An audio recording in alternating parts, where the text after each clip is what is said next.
Comment? Si vous êtes tombé sur cette vidéo avant le 30 octobre, ce n'est pas un hasard. L'univers vous parle aujourd'hui. Et je ne dis pas cela à la légère. Bienvenue sur Esprit Zen. Je suis profondément heureux de vous retrouver aujourd'hui pour un enseignement qui a transformé ma vie et qui pourrait bien transformer la vôtre.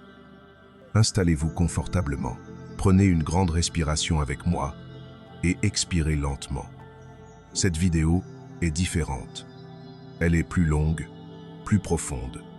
Pourquoi? Parce que certains enseignements ne peuvent pas être comprimés. Ils ont besoin de temps pour s'infiltrer dans votre conscience, comme l'eau qui pénètre lentement dans la terre. Aujourd'hui, nous allons explorer ensemble la question qui obsède l'humanité depuis des millénaires. Comment faire confiance à l'univers quand tout semble incertain? Combien de fois vous êtes-vous senti perdu dans l'obscurité de l'incertitude? Combien de nuits avez-vous passé à vous inquiéter pour demain, pour la semaine prochaine, pour l'année prochaine? Combien d'énergie avez-vous dépensé à essayer de contrôler chaque aspect de votre vie pour finalement vous sentir épuisé, vidé, déconnecté? Je connais cette souffrance, je l'ai vécue. Mais le bouddhisme m'a offert une autre voie. Pas une voie d'évasion, mais une voie de réconciliation profonde avec la réalité telle qu'elle est. Dans cette vidéo, je vais partager avec vous les enseignements millénaires du Bouddha sur l'acceptation et la confiance. Des histoires qui illustreront ces principes, 7 pratiques concrètes que vous pourrez appliquer. Et surtout, une nouvelle façon de percevoir votre place dans cet univers infini. Restez avec moi jusqu'à la fin. Éteignez vos notifications. Offrez-vous ce moment de présence totale. Vous le méritez. Avant de parler de confiance, nous devons comprendre pourquoi nous avons perdu cette confiance naturelle. Si vous observez un enfant qui apprend à marcher, il tombe, se relève, tombe encore et continue. Il ne se dit pas « l'univers est contre moi ». Il fait simplement confiance au processus. Mais quelque chose change en grandissant. Le Bouddha a identifié ce qu'il a appelé avidya, l'ignorance fondamentale. Pas l'ignorance intellectuelle, mais l'ignorance de notre vraie nature. Dès notre plus jeune âge, on nous enseigne. Tu es toi. Le monde est là-bas. Tu dois te protéger du monde. Cette croyance crée une séparation illusoire, un mur invisible entre vous et le reste de l'existence. Imaginez une vague dans l'océan qui aurait peur de l'océan. Absurde, n'est-ce pas? Et pourtant, c'est exactement ce que nous faisons. Nous sommes comme des vagues qui ont oublié qu'elles sont l'océan lui-même. Notre société moderne amplifie cette illusion. Elle nous dit « Assure-toi contre tous les risques. Planifie chaque détail de ta vie. Ne laisse rien au hasard. Si tu échoues, c'est de ta faute. » Cette mentalité crée une peur existentielle constante, une tension permanente dans le corps et l'esprit. J'ai vécu cela pendant des années. J'avais des listes pour mes listes, des plans de secours pour mes plans de secours. Et savez-vous ce que j'ai découvert? Plus j'essayais de contrôler, plus je me sentais hors de contrôle. Plus je planifiais, plus l'anxiété grandissait. C'était épuisant. Voici un enseignement profond du bouddhisme. Ce que vous résistez persiste. Ce que vous acceptez se transforme. Quand vous serrez le poing très fort autour du sable, le sable s'échappe entre vos doigts. Mais quand vous ouvrez la main avec confiance, le sable reste là, paisiblement. Le contrôle excessif est une forme de violence contre la vie. C'est dire à l'univers « Je ne te fais pas confiance, je sais mieux que toi ». Mais est-ce vraiment le cas? Votre cœur a battu plus de 2 milliards de fois dans votre vie sans que vous lui disiez quoi faire. Vos cellules se régénèrent selon une intelligence que vous ne comprenez pas. La Terre tourne autour du Soleil sans votre permission. Il y a une intelligence cosmique à l'œuvre, et faire confiance à l'univers, c'est d'abord reconnaître cette intelligence. Maintenant, entrons dans le cœur de l'enseignement bouddhiste. Sous l'arbre de la Bodhi, dans sa nuit d'éveil, le Bouddha a réalisé une vérité qui allait révolutionner la compréhension de l'existence. Pratitya Samutpada, la production conditionnée, ou l'interdépendance universelle. Ce mot sanskrit peut sembler complexe, mais son sens est d'une beauté stupéfiante. Regardez autour de vous en ce moment. Chaque objet que vous voyez contient l'univers entier. Prenons un exemple que le maître Zen Thich Nhat Hanh aimait utiliser. Une feuille de papier. Dans cette feuille, vous pouvez voir l'arbre dont elle provient. la pluie qui a nourri l'arbre, le soleil qui a permis la photosynthèse, la terre qui a ancré les racines, le bûcheron qui a coupé l'arbre, les parents du bûcheron qui l'ont mis au monde, la nourriture que le bûcheron a mangée, et ainsi de suite, à l'infini. Dans une simple feuille de papier, l'univers entier est présent. Maintenant, appliquez cela à vous-même. Vous n'êtes pas un être isolé. Vous êtes le résultat de millions d'années d'évolution, de milliards de causes et de conditions. Vos ancêtres vivent en vous. Les étoiles qui sont mortes il y a des milliards d'années ont créé les atomes de votre corps. Vous êtes littéralement fait de poussière d'étoiles. Ce n'est pas une métaphore poétique. C'est un fait scientifique. Le maître zen Suzuki Roshi disait « Chaque chose est exactement ce qu'elle est, et en même temps, elle est tout le reste. » Imaginez l'océan. Combien de vagues dans l'océan? Des millions? Des milliards? Impossible à compter. Maintenant, une question. Où commence une vague et où finit-elle? Où est la frontière exacte entre une vague et l'océan? Il n'y a pas de frontière. La vague est l'océan. Elle n'est pas séparée de l'océan. Elle est une expression temporaire de l'océan. De même, vous n'êtes pas séparé de l'univers. Vous êtes une expression unique, magnifique, temporaire de l'univers lui-même. Quand vous comprenez cela vraiment, pas juste intellectuellement, mais dans vos cellules, alors faire confiance à l'univers devient aussi naturel que respirer. Dans le bouddhisme, on parle du Jijimuj, l'interpénétration de tous les phénomènes. Imaginez un immense filet qui s'étend dans toutes les directions à l'infini. À chaque intersection du filet, il y a un joyau. Chaque joyau reflète tous les autres joyaux. Et chaque reflet contient à son tour le reflet de tous les autres joyaux. C'est l'image du filet d'un drap, une métaphore de l'interconnexion totale de l'existence. Cela signifie que le moindre de vos actes, la moindre de vos pensées, résonne dans l'univers entier. Vous n'êtes pas insignifiant. Vous êtes essentiel à l'équilibre cosmique. Mais cela signifie aussi que vous n'avez pas à porter le poids du monde seul. Vous faites partie d'un réseau de soutien infini. Laissez-moi vous raconter une histoire zen qui illustre parfaitement l'interdépendance et l'incertitude. Il était une fois un vieux fermier qui vivait dans un village pauvre. Un jour, son unique cheval s'enfuit dans les montagnes. Les villageois vinrent le voir. « Quelle terrible malchance! Comment vas-tu labourer tes champs ?» Le fermier répondit simplement. Peu. Une semaine plus tard, le cheval revint, accompagné de 3 chevaux sauvages magnifiques. Les villageois s'exclamèrent. « Quelle chance extraordinaire! Tu es riche maintenant !» Le fermier répondit. Peu. Le lendemain, le fils du fermier essaya de dresser l'un des chevaux sauvages. Il fut désarçonné et se cassa la jambe. Les villageois dirent « Quelle tragédie! Qui va t'aider dans les champs maintenant ?» Le fermier répondit « Peu. Être. » La semaine suivante, des officiers militaires vinrent au village pour enrôler de force tous les jeunes hommes dans une guerre terrible. Le fils du fermier fut épargné à cause de sa jambe cassée. Les villageois s'émerveillèrent. « Quelle chance incroyable !» Zarié. « Quelle chance incroyable !» Et le fermier répondit « Peu. Être. Être. » Vous voyez, le fermier avait compris quelque chose de profond.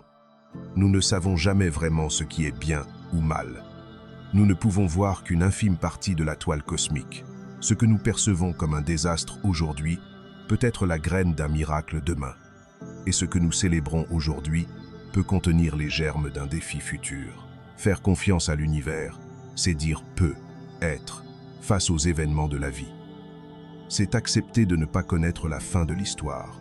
Le deuxième pilier de la confiance dans l'univers est la compréhension profonde de l'impermanence. Le Bouddha a dit « Toute chose conditionnée est impermanente ».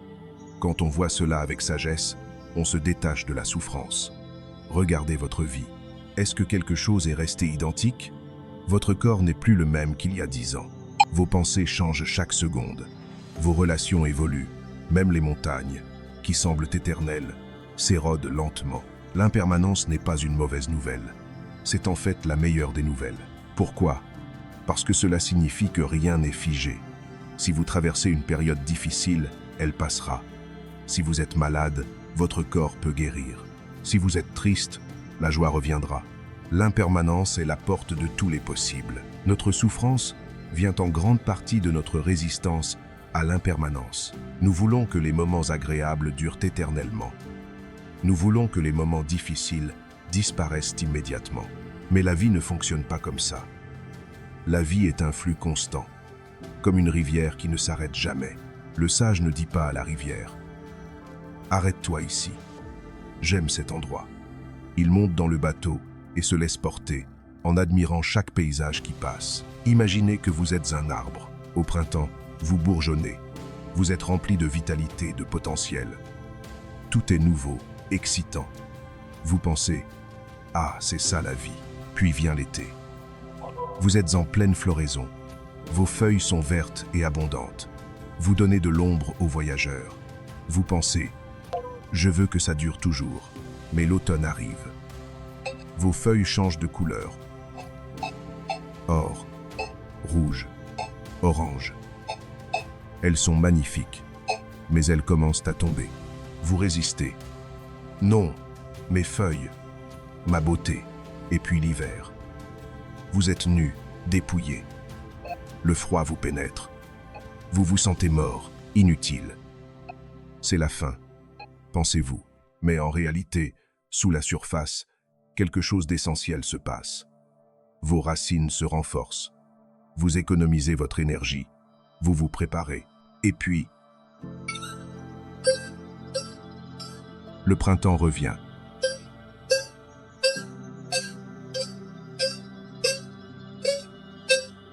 Votre vie suit le même cycle. Il y aura des printemps, des étés, des automnes, des hivers. Et ça, c'est parfait. Faire confiance à l'univers, c'est faire confiance aux saisons de votre vie. C'est savoir qu'après l'hiver, viendra toujours un nouveau printemps. Prenez un moment maintenant. Fermez les yeux. Si vous êtes dans un endroit sûr, portez votre attention sur votre respiration. Une inspiration, une expiration. Remarquez que chaque respiration est unique. Celle-ci ne reviendra jamais. Elle est partie pour toujours. Une autre inspiration, une autre expiration. Sentez la vie couler à travers vous, instant après instant. Rien ne s'accroche, tout passe. Maintenant, pensez à quelque chose qui vous préoccupe actuellement. Un problème, une inquiétude, une peur. Rappelez-vous, il y a 5 ans, vous aviez d'autres préoccupations. Vous les trouviez immenses à l'époque. Où sont-elles maintenant? Résolues? Transformées? Ou simplement parties? Dans 5 ans, ce qui vous préoccupe aujourd'hui sera de l'histoire ancienne. Une nouvelle vague sera venue remplacer celle-ci. Rouvrez les yeux doucement. Quand vous acceptez vraiment l'impermanence, quelque chose de magique se produit. Vous commencez à apprécier pleinement chaque moment. Si vous savez que cette conversation avec un être cher pourrait être la dernière, vous êtes pleinement présent. Si vous savez que ce coucher de soleil est unique et ne se reproduira jamais exactement de la même façon, vous le regardez avec émerveillement. L'impermanence n'est pas une prison, c'est une libération. Et faire confiance à l'univers, c'est faire confiance à ce flux naturel de transformation. C'est lâcher le besoin de figer les choses et accepter la danse éternelle du changement. Maintenant que nous avons exploré les fondements philosophiques, passons à la pratique, parce que la sagesse sans action reste stérile. Je vais vous offrir 7 pratiques que vous pouvez intégrer dans votre vie quotidienne. Ne vous sentez pas obligé de toutes les faire en même temps. Choisissez celle qui résonne le plus avec vous aujourd'hui. Première pratique.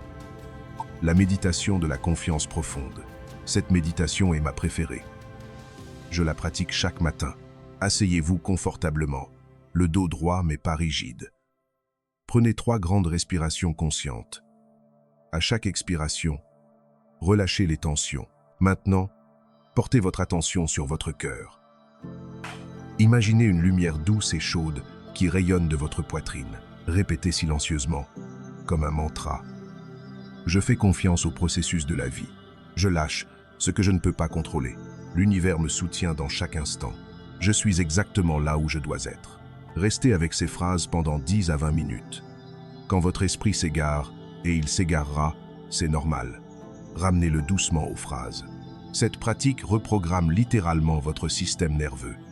Elle dit à votre corps, tu es en sécurité, tu peux te détendre. Deuxième pratique, le journal de l'évidence cosmique. Cette pratique va changer votre perception de la réalité. Chaque soir, avant de dormir, prenez un carnet et écrivez. Aujourd'hui, l'univers a pris soin de moi à travers, puis listez au moins 5 choses. Et soyez très spécifique. Non pas « j'ai mangé », mais « l'univers a orchestré qu'une graine plantée, il y a des mois, devienne une tomate qui a nourri mon corps aujourd'hui. Des milliers de personnes, les fermiers, les transporteurs, les vendeurs, ont contribué à mon repas sans même me connaître. Non pas « j'ai respiré », mais « mon corps a effectué 20 000 respirations aujourd'hui sans que je lui dise quoi faire. Mon cœur a battu 100 000 fois. Mes cellules se sont régénérées. Une intelligence cosmique me maintient en vie chaque seconde. Non pas « j'ai vu un coucher de soleil », mais « l'univers a organisé un spectacle gratuit pour moi ce soir. La Terre a tourné à exactement la bonne vitesse. Le soleil a brillé à exactement la bonne distance. L'atmosphère a dispersé la lumière en couleurs magnifiques. Et j'étais là, au bon moment, pour le voir. Vous comprenez ? Cette pratique vous entraîne à voir l'extraordinaire dans l'ordinaire. Elle vous montre que l'univers conspire constamment pour votre bien.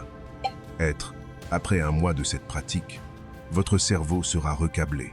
Vous commencerez à voir la magie partout. 3e pratique. Le lâcher-prise.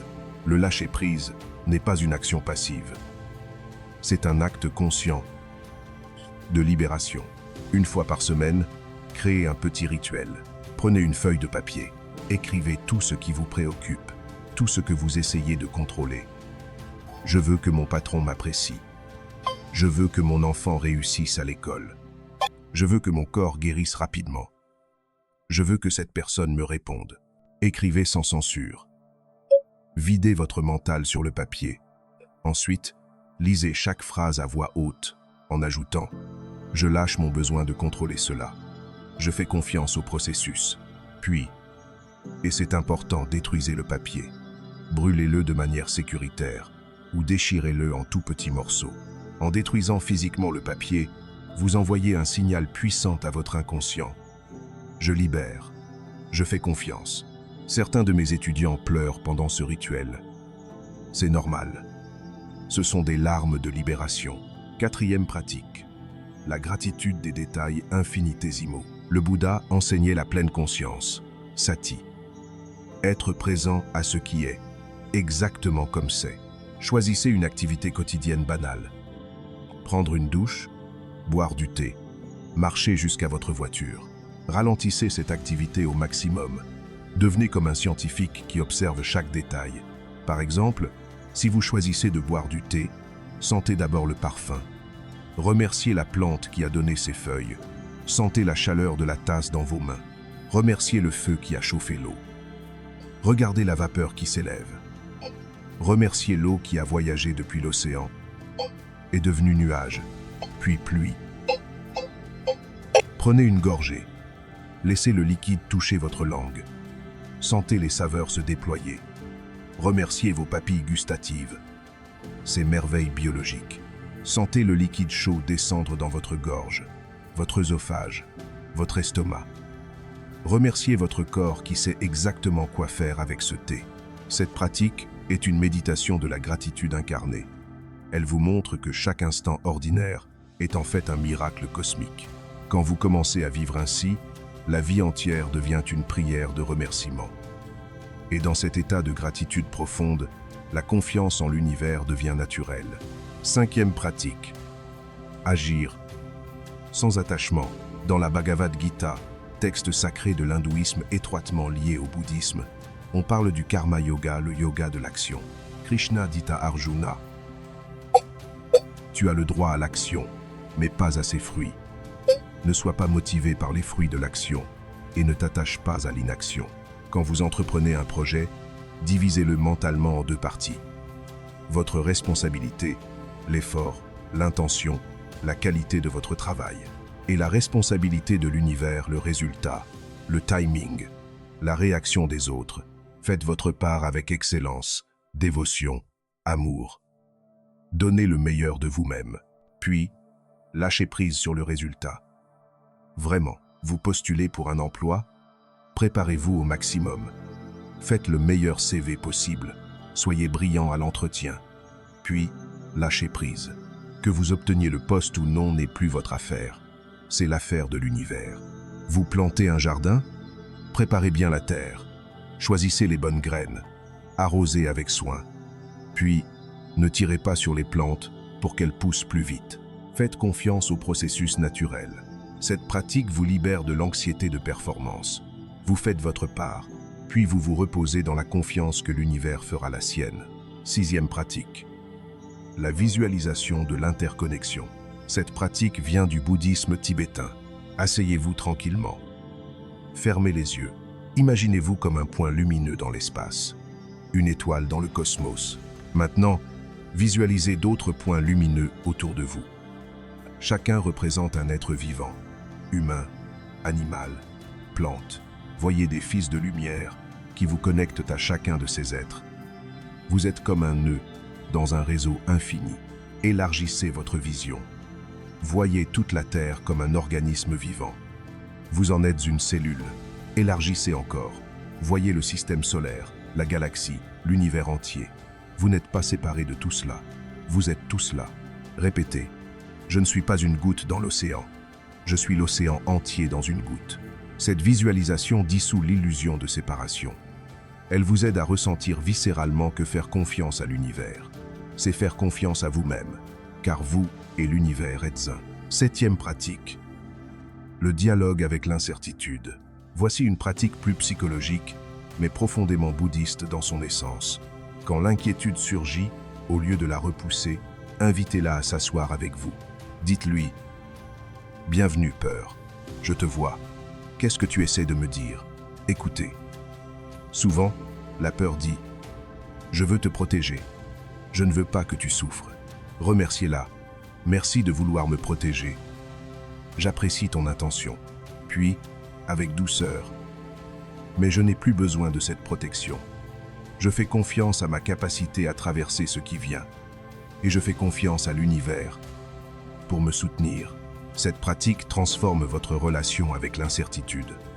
Au lieu d'en faire une ennemie, vous en faites une messagère maladroite qui essaie de vous aider. Je sais ce que certains d'entre vous pensent en ce moment. Vous avez des doutes, des questions. C'est normal. C'est même sain. Mais si je fais confiance et que tout s'effondre, c'est la peur la plus commune. Écoutez-moi bien. Faire confiance à l'univers ne signifie pas devenir passif. Cela ne signifie pas ne plus agir, ne plus planifier, ne plus être responsable. Cela signifie agir avec sagesse, puis accepter ce qui vient sans résistance destructrice. Si quelque chose s'effondre, c'était peu. Être nécessaire pour que quelque chose de meilleur se construise. Rappelez-vous l'histoire du fermier. De plus, pensez à ceci. Combien de fois avez-vous survécu à ce que vous pensiez être insurmontable? 100% du temps. Vous avez un taux de réussite de 100% pour survivre à vos pires jours. Comment faire confiance après un trauma? Question profonde et légitime. Si vous avez vécu un trauma, votre système nerveux est en mode protection. C'est normal. Vous avez appris que le monde peut être dangereux. Faire confiance à l'univers après un trauma ne se fait pas du jour au lendemain. Commencez petit. Faites confiance pendant 5 minutes, puis 10, puis 1 heure. Et rappelez-vous, le trauma fait partie de votre histoire, mais il n'est pas toute votre histoire. L'univers ne vous a pas abandonné. Il vous a permis de survivre. Peut être que ce trauma, aussi terrible soit-il, contient une leçon profonde. Pas pour le justifier.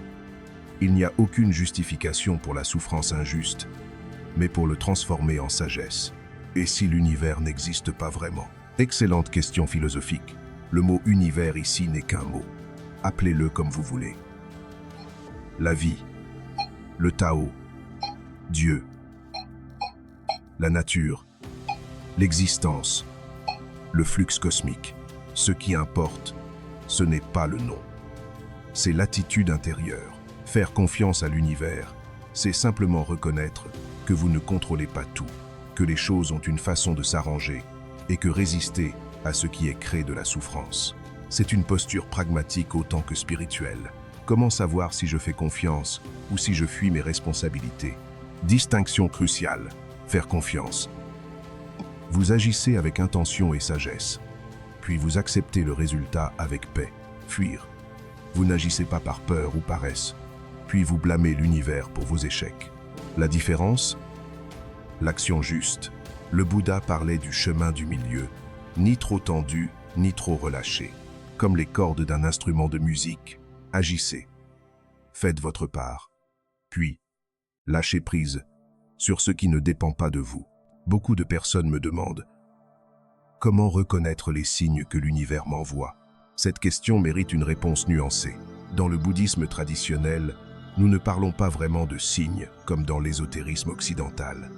Nous ne croyons pas en une entité personnifiée qui vous enverrait des messages codés.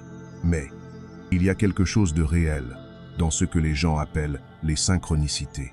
Carl Jung, le psychologue, parlait de synchronicité, des coïncidences significatives qui ne peuvent s'expliquer par la causalité normale.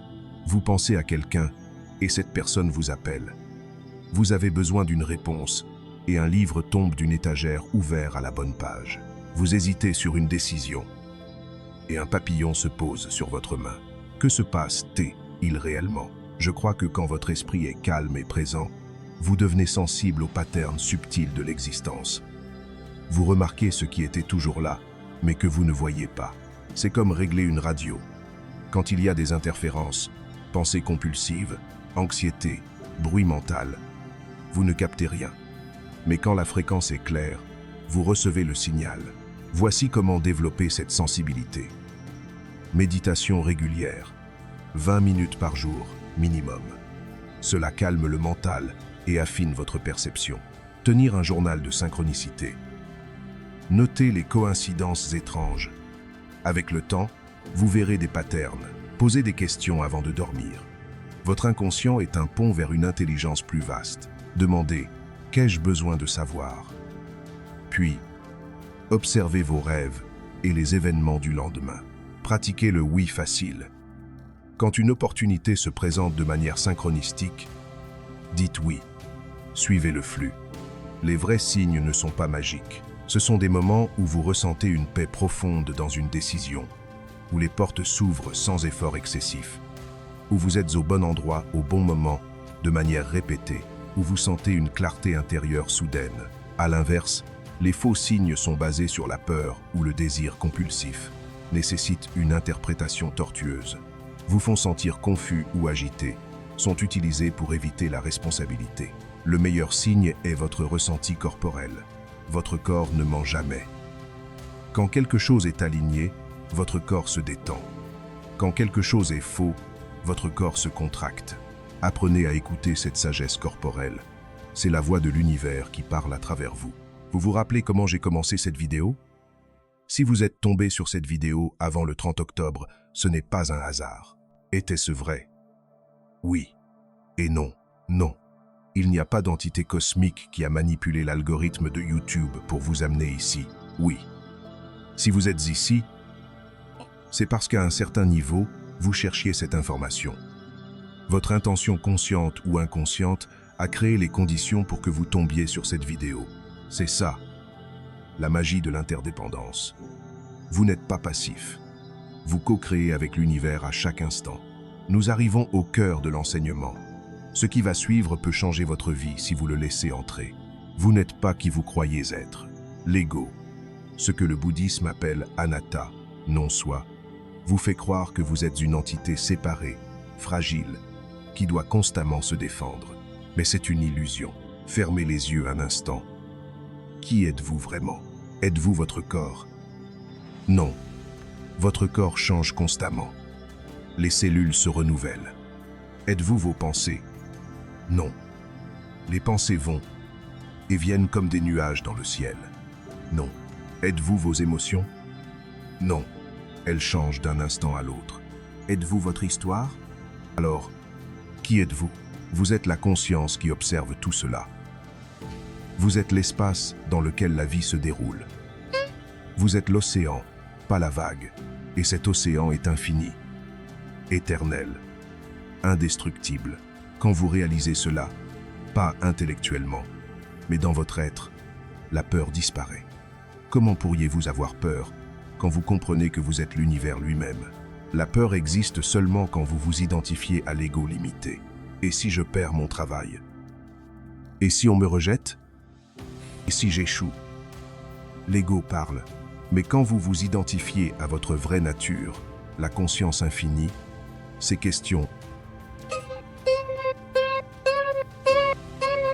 Le travail vient et part. Les relations changent. Le succès et l'échec sont des vagues temporaires.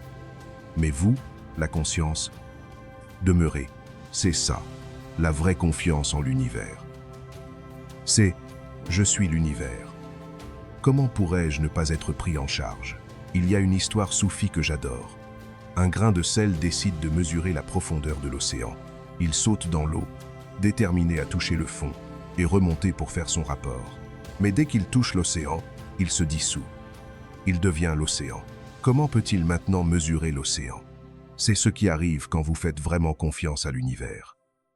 L'ego se dissout, et vous découvrez que vous n'avez jamais été séparés. Quand vous vivez depuis cette compréhension, les défis deviennent des aventures, les échecs deviennent des enseignements, les fins deviennent des nouveaux commencements, la mort elle-même perd son aiguillon. Vous ne cherchez plus à contrôler la vie. Vous dansez avec elle, vous ne résistez plus au flux. Vous surfez sur les vagues, vous ne luttez plus contre l'univers. Vous vous abandonnez à son intelligence infinie. Nous voici arrivés à la fin de ce voyage ensemble. Mais en réalité, c'est un commencement. Faisons un moment de récapitulation. Vous avez exploré l'illusion de la séparation et la vérité de l'interdépendance, l'impermanence comme porte de tous les possibles. 7 pratiques concrètes pour cultiver la confiance, la nature des synchronicités et des signes, votre vraie identité au-delà de l'ego. Mais la connaissance intellectuelle ne suffit pas. Le Bouddha disait « Ne croyez rien sur parole, même si je le dis. Expérimentez par vous-même. » Alors voici mon invitation. Choisissez une pratique parmi celles que je vous ai partagées. Une seule, celle qui résonne le plus fort en vous. Engagez-vous à la pratiquer pendant 21 jours. Pas de manière parfaite, juste de manière consistante. Après 21 jours, revenez voir cette vidéo. Laissez un commentaire sur ce qui a changé dans votre vie. Je vous promets, si vous pratiquez sincèrement, quelque chose se transformera. Vous savez quelle est la plus grande preuve que l'univers prend soin de vous? Vous êtes en vie. Contre toute probabilité, des milliards de probabilités, vous existez. Sur cette planète parfaite, à la bonne distance du soleil, avec de l'eau, de l'air, de la nourriture. Votre cœur bat. Vos poumons respirent. Vos cellules dansent leur danse cosmique. Vous n'avez rien fait pour mériter tout ça. C'était un cadeau gratuit de l'univers. Si l'univers vous a amené jusqu'ici, pourquoi ne lui feriez-vous pas confiance pour la suite du voyage? Prenez une grande inspiration avec moi maintenant. Retenez et expirez, en laissant aller toutes vos résistances.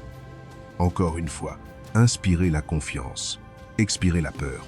Une dernière fois, inspirez votre connexion à tout ce qui existe. Expirez dans l'abandon total au flux de la vie. Parfait. Merci d'avoir pris ce temps avec moi aujourd'hui. Ces moments sont sacrés.